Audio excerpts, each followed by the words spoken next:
This looks like some Slav position with the pawn on c4, like took dc4, white pushed e4, e5 and so on.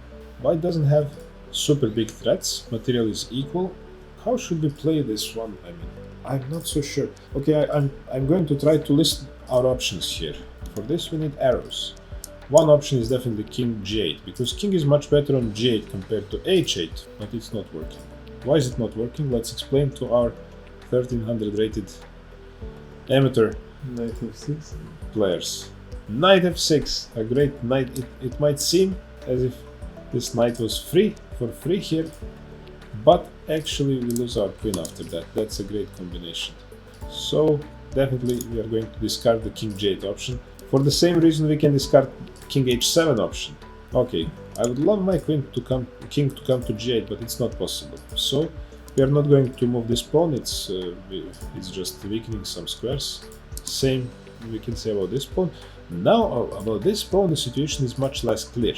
Let's see, this pawn can move to f6 actually, maybe even f5.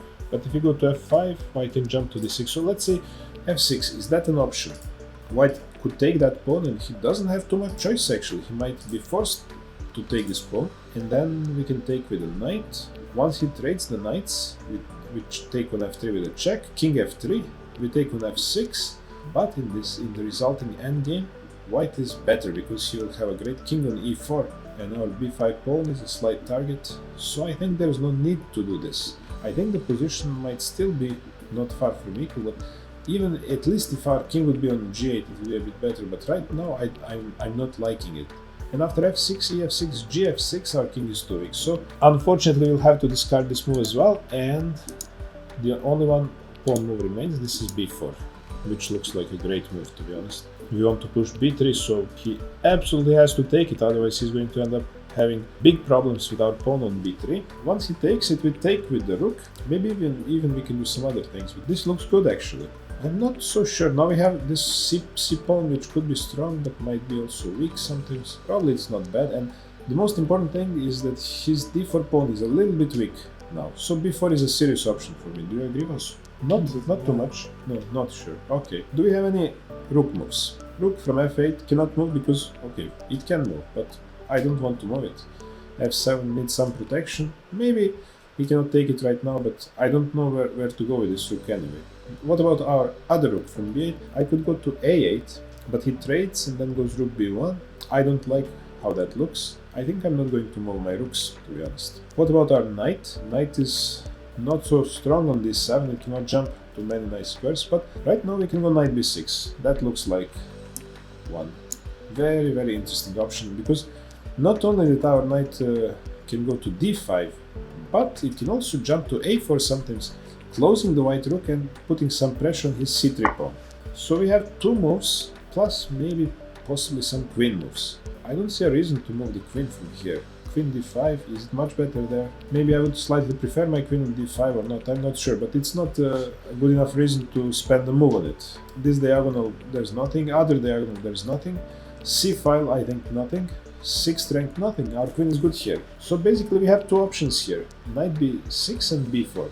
Of course we might, if you don't like any of these moves, you might play something completely different, but for the moment let's check these two and try to compare them a little. If we play knight b6, what is our opponent going to do? He might go rook a7, attacking, maybe not attacking f7, so I don't know if he wants to do that.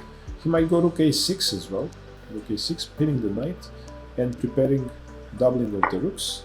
I don't know, I mean, it seems just like a...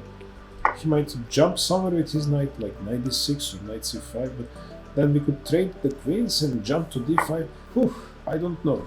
b4, if we play b4, I said he definitely had to take, but he can maybe also jump. No, okay, he's going to take. We take rook b4. I simply think somehow I think this is the best thing that we can do here. I'm not so sure. Knight b6 could also be. I mean, now the reason. I mean, one of these moves could be much better than the other actually, and it's not so easy to understand it. Which one will you play, Vas? Or maybe some other move, completely different move. What do you say? Maybe b4. Maybe b4. Okay, Vasily, we always listen to what he has to say because he always suggests perfect moves. So that's why I'm going to push this pawn and see what happens. Oh, that's the best move. Of course. Now let's see, knight b6 is the second best, so we can be quite happy with the quality of our F6 analysis was here. also very good. F6. I was, You liked f6? Yeah, f6. Okay, let's analyze it. So we discovered all the best moves, and after f6, yeah, we take. What do you say? You are going to take with the knight, we need to pay. and I was going to take as computer well. said this is crazy G5 no. No, g5. Before, I'm not sure. Aha. Okay, let's retreat What he said after taking? like this. g5. Are you serious? That's no, not an option. no. Yeah. This we take. Oh, No. we don't sacrifice our queen, of course. Take. And white goes e3 or e4. I think e4. Let's see what machine will say. e3. I'm not sure where. I think I slightly prefer Yes. e4. But like, I mean, maybe I can go.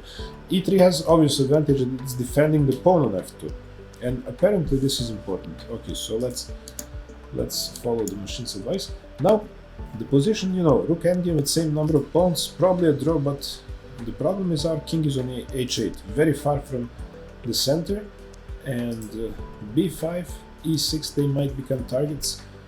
So we have to be a little bit careful. Let's try to exchange another pawn and see if there is maybe rook b1 is now an option.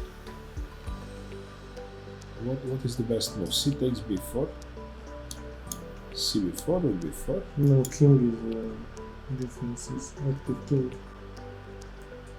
In white favor. Rook f2 b1, and now I think black might lose the c4 pawn actually, and he will have to defend 4 versus 3, which is not such an easy draw. It looks like that. I mean, it looks like black shouldn't go for this.